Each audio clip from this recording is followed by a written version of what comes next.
Hi, everyone. Welcome back to the Regenerative Business Podcast. I am here with my special guest of the day, which is Rebecca Ives, aka the Content Queen. And you probably already know who she is. But if not, do you want to do a little intro? Absolutely.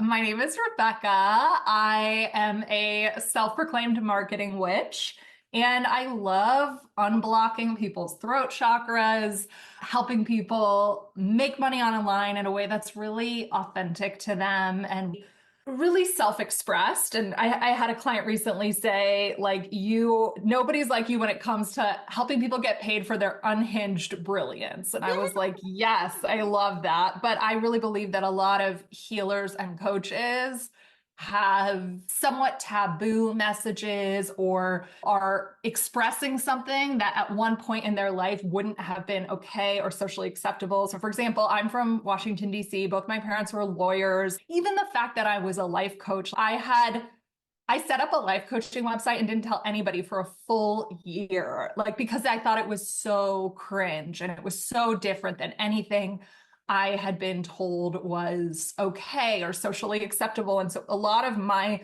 growth online has been like just breaking free from respectable society, I guess you could say, and really just being myself, talking about things that interested me. Yeah, that's me. But I really fuse the spirituality with the marketing. So a lot of my courses are pretty like, I teach people to create digital courses and funnels and we talk about email marketing and content strategy and launching. So all of the kind of 3D marketing pieces, but I like to approach them with a very like body first, intuitive, self-loving lens. And yeah, that's what I'm really passionate about. Beautiful. Wanted to have Rebecca on before, and I don't know, we're both ADHD, so and Yeah, we are. you forget about things, and I you're like, oh, this literally, girl. I was like, you messaged me and I was an instant yes. You were like talking about bold self-expression and witchcraft and marketing. And I was like, fuck yeah, I like this girl. Definitely. And then I feel like weeks went by and I was like, oh my God. Also, ADHD is a thing that I think is woven through all of my programs because I am a textbook ADHD person. So It's actually funny because I attract so many neurodiverse people into my love world. it. And it's almost to the point where I'm like, I swear everyone has ADHD. And then you look at the stats and it's 2% of the population or something. And you're like, I'm just in this weird little Yeah. bubble. I think I think entrepreneurship is very well suited to ADHD. I think it's just easier on your nervous system when you can be your own boss, when you can have your own work hours, when you can, because ADHD doesn't just mean distracted. We have hyper focus. Hyper focus is a superpower. When we're fucking interested, I don't know if I can curse on your podcast, but when I'm interested, my husband will sometimes just be like, wow, you just worked for 10 hours straight. I'll just be obsessed, right? And so when we can channel that obsessed focus and we can create amazing things. It's also like the superpower of obsession where people want to buy with passion. And ADHD people are and autistic people are so passionate about what they are that people are like, yeah, it's marketing mojo or like spices. You're a really interesting person to talk to about this because if I remember correctly, you have a lot of Virgo in your chart. Is that right? Like you're very Virgo, and I have a Virgo rising. So that mixture of being ADHD, but then also having a lot of Virgo energy is super interesting, right? Because you have this meticulous side, I'm guessing. I know you really specialize in systems, but you're also content and stuff. I've followed your work over the years. And yeah, it's interesting, those two together. I'd be so curious to hear how your Virgo and your ADHD side like play with each other. So it's funny. I did a training the other month and I was like sharing because I had this big breakthrough in my income the other month and I was just like deconstructing it. I was like, and I love to do this for myself because I forget. I'm like, something happens and then like a few months later it's like gone. I'm like, what? I don't even know. You're like, how did that happen? and I was like tracking all of my habits. I never do habit tracking. And but I made this intense grid and I wrote it out in my journal and I like shared a picture of it and someone DM'd me afterwards being like, this is the most ADHD Virgo thing I've ever seen. Oh my God. And it's only half of them are filled in. Of course, the most elaborate system that you do for a millisecond, but that day, the number of content Notion templates that I've started, but then been like, yeah, fuck it. Like I'm doing something else now. Well, Yeah, and I totally get that. Well, the 10 hours straight working is it's a needed thing because if I can get something just out very imperfectly, it's like, Totally. or it'll just never happen. It'll never Yeah. ever happen. I have days where I slept until 10:30 a.m. today. This is my only front-facing call thing today. So it's not like I'm some workaholic. I'm very spurty. I definitely track my cycle. I can work and I don't really have a drive problem, but every day is nowhere near that at all. So, Oh, totally. Yeah. I don't want anybody being like, oh, Rebecca says you have to work 10 hours a day. I do not. Oh, yeah. That sometimes happens. People will take that though sometimes. This is a thing I notice a lot in the online world, or people will take one thing that you say and then use it to almost injure themselves, or it will agree with a hard on them inner voice. And so I always like to be, because I'm quite spicy in my content and I love a hot take and I love just being bold and all of that. And I'll often say I'm the most emotionally safe coach, but I'm the least emotionally safe person on the internet. And I just always want everyone to know, anyone that you look up to online, if their voice doesn't feel like love to you, fuck them. You don't have to listen to everything. Just wanted to caveat. I see that because I share a lot of templates in my program. So I'm like, I have them. I might as well share them. Yeah, for sure. And people hate them and they're so triggered by templates. Totally. So offended. But there's like the 50% that love them. But oh my God, yeah. People self-injure because they'll see it as I need to be an A+ student and I have to do the template and I have to do the template exactly how she does it. And I'm like, no, this is just literally because I have it and it's like a resource. Yes. I love that you brought up A+ student energy, because I think that's one of the biggest blocks to hot marketing is trying to be an A+ student. Yeah. Like, actually, I think a lot of the times the most successful people are like C+ students who tried to get somebody else to do their homework for them because they're really good at scaling and they only do what they want to do. It's very interesting, but this perfect student energy is very often not somebody's most magnetic, hot, interesting thought leadery self. So that's definitely something. And I fall into it recently. I hired a coach who I love and she's amazing and she's super strategic. And I could even feel that impulse. I'm going to be the best. I'm going to be the best student. I'm going to do everything perfectly. And it's, whoa, what is that? It's interesting. Okay, wait, let's circle back to why I even brought you on. Most ADHD conversation ever. Even talk about that. Whatever. This is how I am. This is gonna be awesome. I'm so excited already. Oh, good. Yay.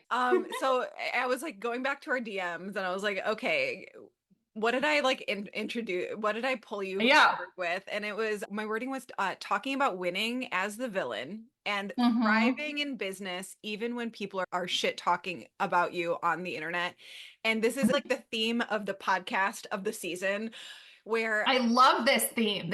You said this and I was like, yes, like this is like one of my favorite things to talk about like, of all time. So many, my people are like activists and really want to make change in the world and really bringing forward making money so that like the world is shit. Like it's on fire, like in so many different ways, in so many different parts of the world, on so many different directions, and are like bleeding hearts. And so a part of that is if we were making significantly more money, then we can fund change and funnel money into change. But the side of this is you have to be willing to be significantly more visible, which means being willing to be put in front of people who will probably hate you and say mean things about you on the internet. And how do we actually normalize it, make it okay, make you ready for it, and like almost make it fun? And I know this is a big part of your It's super fun. Yeah. It's like my cake a little bit. Hurting people is not my king. So I want to be very clear about that. But being subtly misunderstood, here's the biggest thing. Number one is, does a part of you agree with the criticism? You got to start there. For example, this was really early in my business, but there were this group of guys and they called me, I think, Amy Toomer. I guess they were saying I looked like Amy Schumer, which is not an insult to me or whatever. And they were like making fun of my looks or whatever. But I actually think I'm gorgeous. I don't really have a huge thing there. And so it was like, that's like weird and fucked up and freaky, but whatever, right? So that's an example of that. Or like on Reddit, there's a Reddit thread and they call me the content queef, which I spit out my drink laughing. I think it's the most hilarious thing ever. Love a good pun. I don't really take myself that seriously. I think a lot of coaches are very very intense with their self-image and it's my movement and it's my this and it's my that. And it's a lot of me and my perfect image energy, which is beautiful, but that's not really my vibe. I like to laugh. I like to have a good time. I'm not like the most sensitive, and I usually can see criticism. The other day I posted something and I talked about basically this idea. Okay, I traveled for a full year. I did 12 countries in 12 months in 2016. Lived in 12 countries in 12 months. And I spent 4 months in Asia. And during that time, I led my core mastermind call from midnight to 2 a.m. every week. And so I said something, I put out a post that's like, when you tell me like, oh, the call times don't work with my time zone, what I hear is you're nowhere near as hungry as I was. So that's kind of a bold take, right? Yeah. And one of my clients was like, I did not like that, but we talked about it. And she was like, that didn't resonate with me. Like I healed from burnout. And I was like, I totally get that. You know what I mean? It doesn't. And so some people in the comments were like, this is hustle culture. You don't have to burn out. And I'm like, agreed. You know what I mean? But also spicy take. That was a really fun morning. I loved that. It was really I just like pushing buttons and pushing the edges. And I think there's a lot of being a woman with a strong opinion is not the end of the world. And I don't believe that. I think our society is a little bit too, I don't want to say fragile, but it's not, I don't believe, I'm like thinking about who your audience is and like how I want to say this, but just say it. If you're getting on the internet, you got to take responsibility for your own emotions with other people's stuff. Here, if me saying you're not as hungry as I was, if you wouldn't get on a call with your coach in the middle of the night once in a blue moon, if that's going to send you into a trauma response, that's not my fault. Yeah. I don't know. So that's like an example, just a small example that just happened. I pulled up one of your pinned posts on your profile right now. That's so good. Which one? Maybe the reason your content hasn't popped the fuck off yet is that you're pretending to be this cute, sweet, relatable little life coach when you're actually a slightly feral, insanely powerful, deeply weird, and wildly disobedient fucking witch. Incarnated onto this planet to voice inconvenient truths, ruffle feathers, blow up toxic spaces, and be generally inconvenient to everything that's not deep truth and light. Yes. Love that. And I agree. I want everyone to, maybe you disagree with certain things that Rebecca says on the internet. And let's also say you can only say so much in an Instagram post. You can't share the full nuance and like all the different variations of perspectives on this one topic. It's just really, and I think that's a huge block to content creation, especially with people who are extremely wise and sensitive and caring people, is they're like, listen, there's 25 caveats. I'm psychic as fuck, so I can hear all the opinions of everybody. I literally rarely surprised by the comments I get. Although recently there's a thing, Healing from Healing, and they were like making fun of me and whatever. I don't know if you know that Instagram account, and it's fine. It's whatever. But they were, pumpkin spice up your launch is the whitest shit I have ever seen in my life or whatever. And I'm like, that's fair. You know what I mean? So I just, and I didn't see that coming. I didn't think anybody would have a problem with pumpkin spice up your launch. It's pretty tame for me. But anyway. It's tame. Like when I think of pumpkin spice, I think of white girls in cities. Yeah. So anyhow, I just think a lot of it I find funny. A lot of it is not a huge deal. And I think enjoy talking to people with different perspectives. I like respectful communication. I like, it doesn't bother me being my content queen. I think that's funny. Are you a Sagittarius?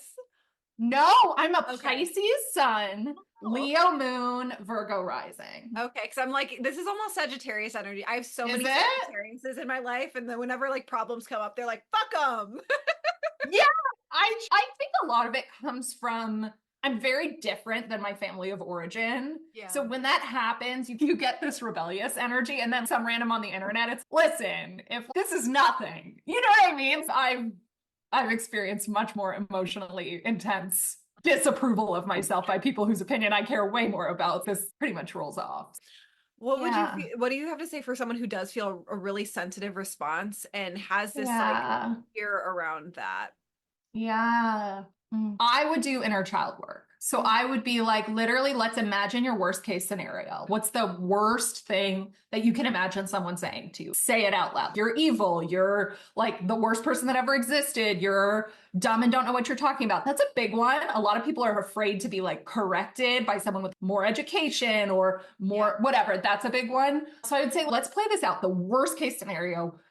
Where do you feel that in your body? What is that sensation like? What's your earliest memory of that sensation? And it's often a very painful, young part of them that was like misunderstood or whatever. And so I'm trained partly in RRT, and then I do a lot of somatic work. And so we move a lot of emotional charge out of it. And it's wild. Once it's not a hurt 6-year-old who never got to process that emotion, it's significantly less intense, and we also attract less of it. Yeah. So it's wild to me. People don't really fuck with me that much anymore. I don't know. Maybe they've just decided I'm like terrible. Sometimes I'll put something out. I'm like, oh, this is gonna be crazy, and then it's like people are like, yes, I agree with you. Love you, Rebecca. And I'm like, this is just a mirror of my own self-approval, right?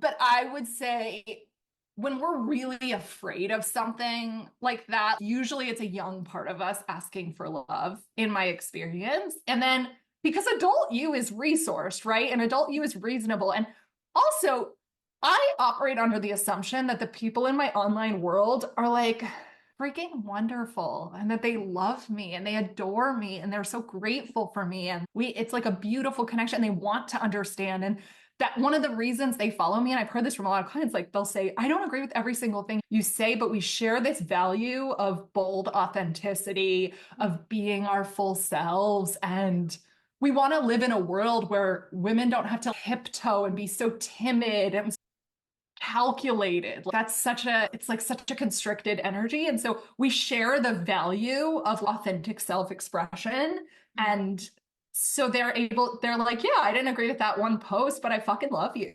Yeah. And so if that's who you're building your audience as, then you start to just feel safer, period. Did you always feel that way, or did you build up to that belief?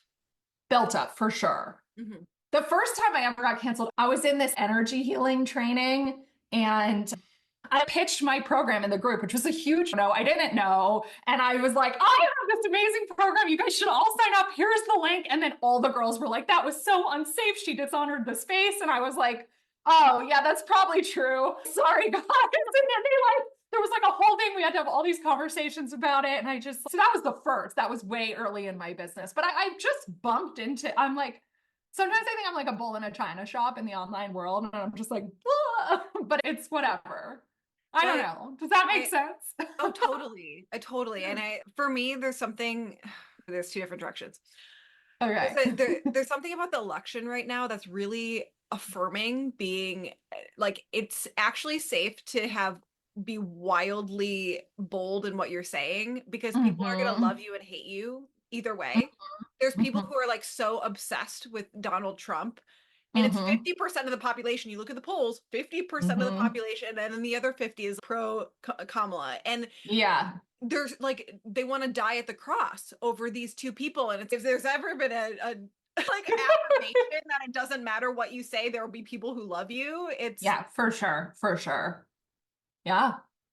Yeah. Okay. One other thing I wanted to bring up, because I am a pretty sensitive person. I'm definitely like, oh, I need to protect my little Cancer moon.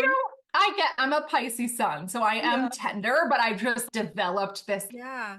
Something that I have done that I found really useful is making sure that I have intimate relationships with actual humans that love me and care about me, and I actually talk about these things with them. Yes. My husband, I'm in a really great marriage where we can talk about it, and he's so in love with me, and it doesn't matter what I do. Doesn't matter. I've actually brought that up with him. Like, X, Y, and Z happens online and people hate me and I have to shut down my business. Will you still love me? Actually asking.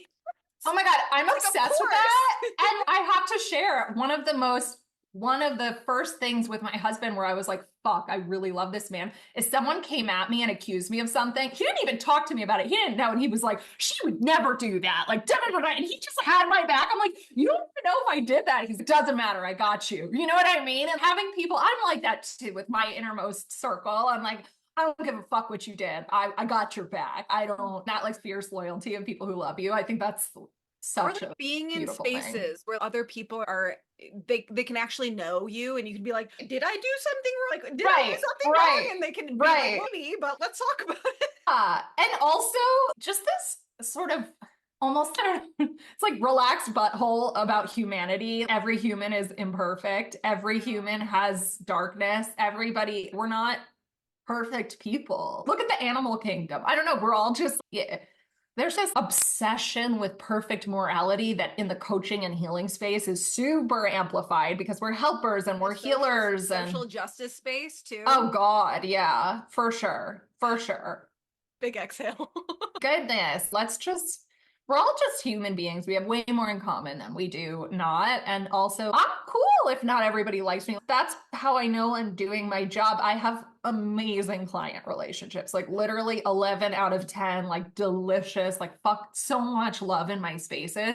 And that's because I'm so myself, like that I put out a field where it's like people who wouldn't be yummy, they don't get in. They know well in advance that I'm not the coach for them. So if you hate people in your actual business ecosystem, maybe you need to be more honest in your public. Not maybe, definitely. The number one, a huge reason that people get burnt out and drained. If you're looking at your calls on the calendar for the day and you're just like, oh God, you are not expressed enough in your content because somehow those people got in there. Yeah. Yeah. Yeah. Do you have any, if someone is listening to this and they're like, okay, let's just fucking do this. Yeah. What is like step one? Is it just, do you have a prompt around doing the first Yeah. post? So I think opinions are great. What do you disagree with in your space? What's some like bad advice that your people are getting that if they actually, if they didn't follow it, they would get way more of what they want? I think that's a good one. I also think just my philosophy is to write content as if I would text a friend slightly tipsy. So it's like, what would you share in a group chat to your closest girlfriends? A little tipsy. Post that. That's when people can feel you. That's when you go from being like a weird marketing bot clone to like an interesting human that they feel trust with. And they're like, wow, I can feel you. I trust, you know? And so I have a million prompts, but those are two that just come up.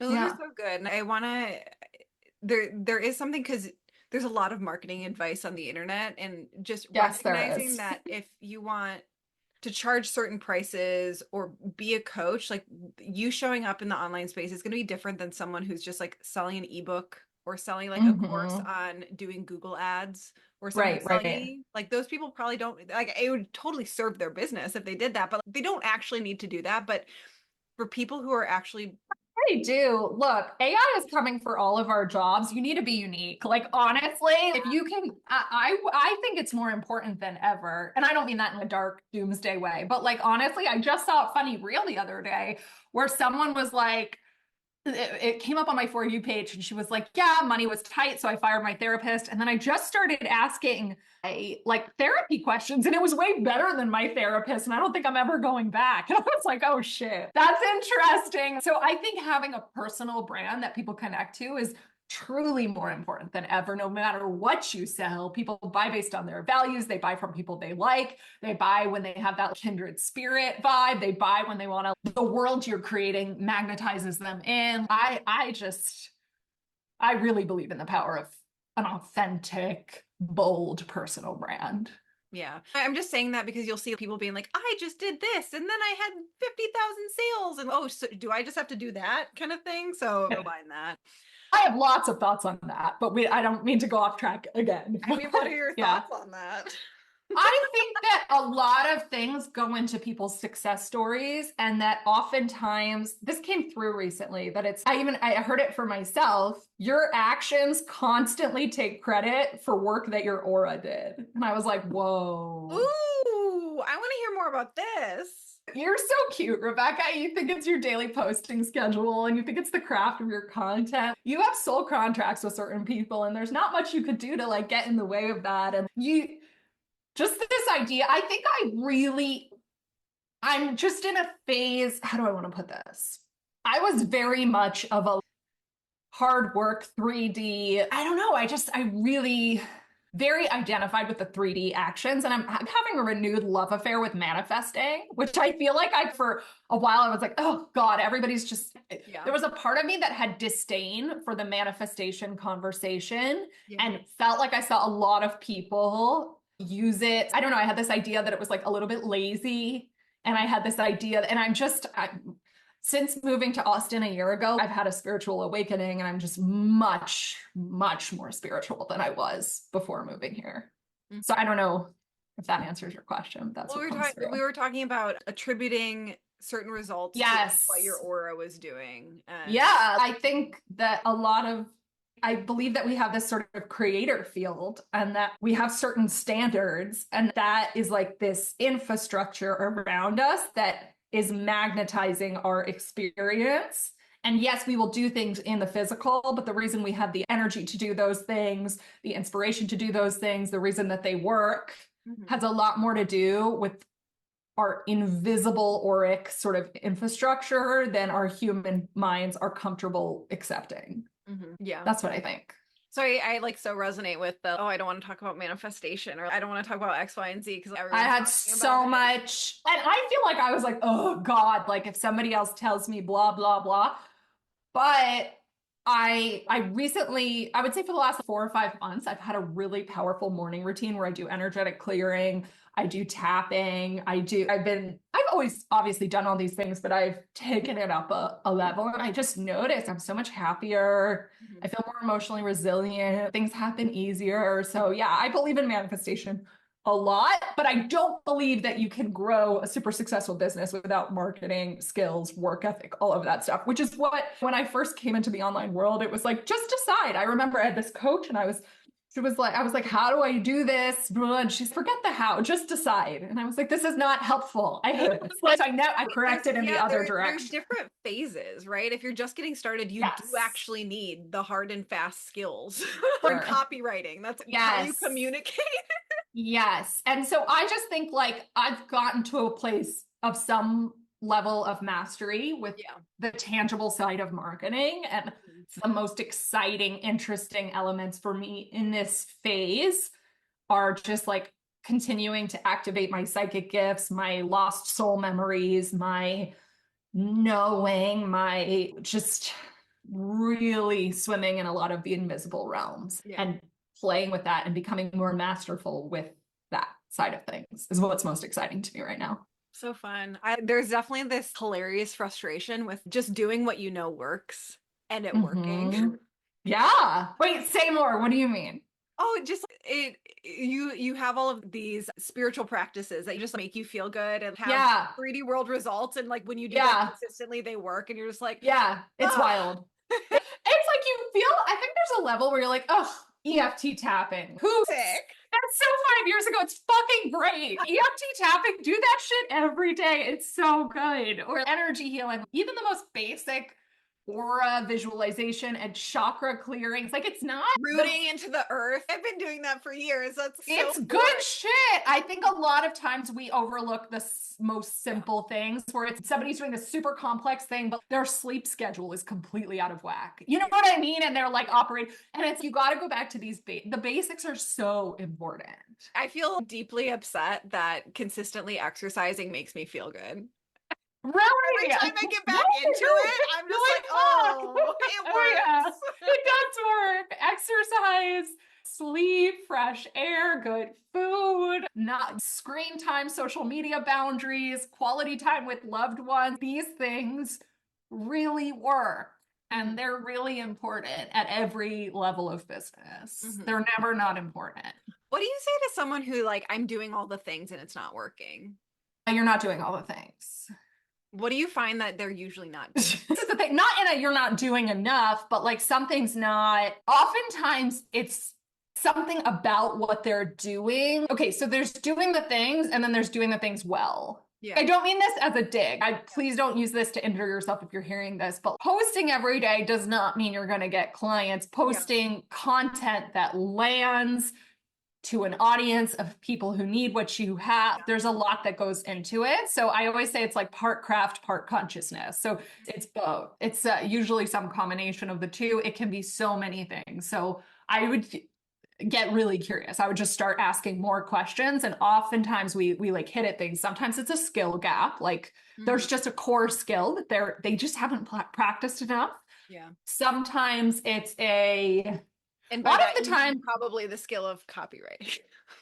That's a huge one, but also sales is a skill. In the beginning of my business, I did discovery calls, and that was a huge thing. Or do you know what I mean? So I think copy, sales is huge. Also just self-awareness of what makes you interesting and what other people are interested in. And also just understanding the platform you're on, because there are some genius people who just like, for whatever reason, like they haven't figured out how their genius best intersects with Instagram or TikTok or YouTube or email. And so there's something in there that's going on.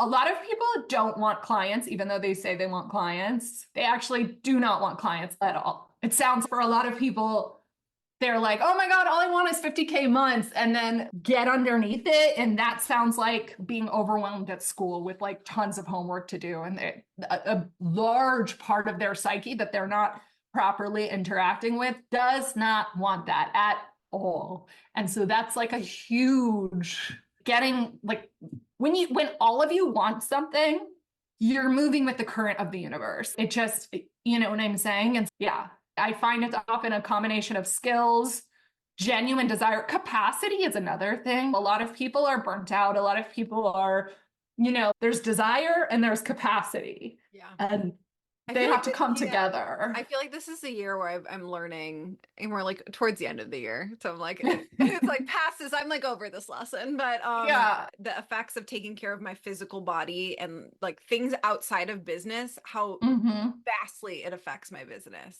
Oh my God. Yeah, for sure. And that's where I'm like, when you hear people being like, you can actually tell if you're a relationship coach or if you're like a health coach, it does connect the dots for people that it affects their business, it affects their career, affects their money and relationships. And people don't actually think to do that work, or they don't believe in it fully. And I feel like I just had such a somatic awakening around it this year. Wow. That's so beautiful. I'm so happy for you. Oh, thank you. So something that you started going into that I want to just underline is the idea of creating emotionally safe spaces for yourself online. Yes. In life. Yes. So basically, I believe that the fastest way to grow your online presence and business is to dial up your magnetism. And the fastest way to dial up your magnetism is to be super safe. So how you are when you're around people who love you, when you're totally relaxed, when you're not like trying, when you're not being anything than who you fucking are, like that's when you're your most magnetic. And so when you can bring that energy to your content, people are obsessed. It's like you're like a farm to table Michelin star meal in a sea of McDonald's. People love that energy. And so I think that's the ultimate thing. If you want to grow, is like allowing more of your authentic magnetism to come through online. And that's through creating emotionally safe spaces for yourself. Yes. Yes. Like, is that just like to say anything anywhere? It's that, but it's also boundaries. So if somebody is rude or cruel, or even if someone, and it's not just online, I think a lot of people, like, yes, there's family stuff. Family of origin stuff is big. Oh, like I had a Thanksgiving where there was a family intervention about my content, right? And stuff like that. But also people's friend groups. If you have close friends who like, I see this with a lot of social justice circles who are like super intolerant of certain views, or if you have friends who, if they really knew parts of you, they would be angry, that's going to contract who you are and how you show up online. And so I think ridding all of your spaces of toxins is number one. So and toxins are different for different people. So for example, it has a lot to do with it's like similar to diet, or that's like the analogy that comes through. It's if you have a gluten sensitivity and you keep eating gluten, your body's not going to be as healthy as it could be. Similarly, if you have a strong belief that you're constantly not sharing because you're afraid it would this friend would not like it, or your former coach wouldn't approve, or your former client would take it the wrong way. You're compromised. You're basically eating gluten. Yeah. When you have a gluten sensitivity. So I feel like people are compromised and they need to take their power back in these ways.